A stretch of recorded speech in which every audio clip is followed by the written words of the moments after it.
الحمد لله رب العالمين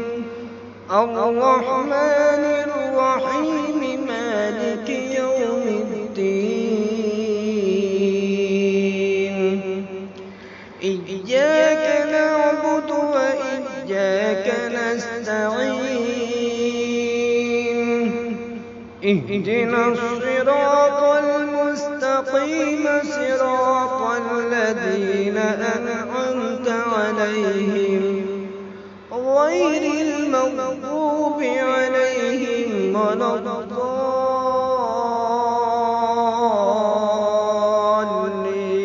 الضالين.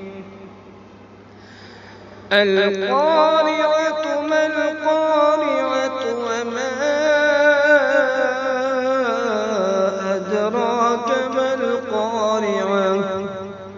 يوم يكون الناس كالفراش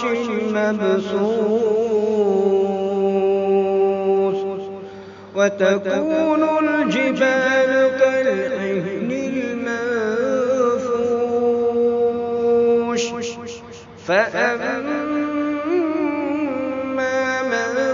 ثقلت موازينه فهو في عيشة راضية وأما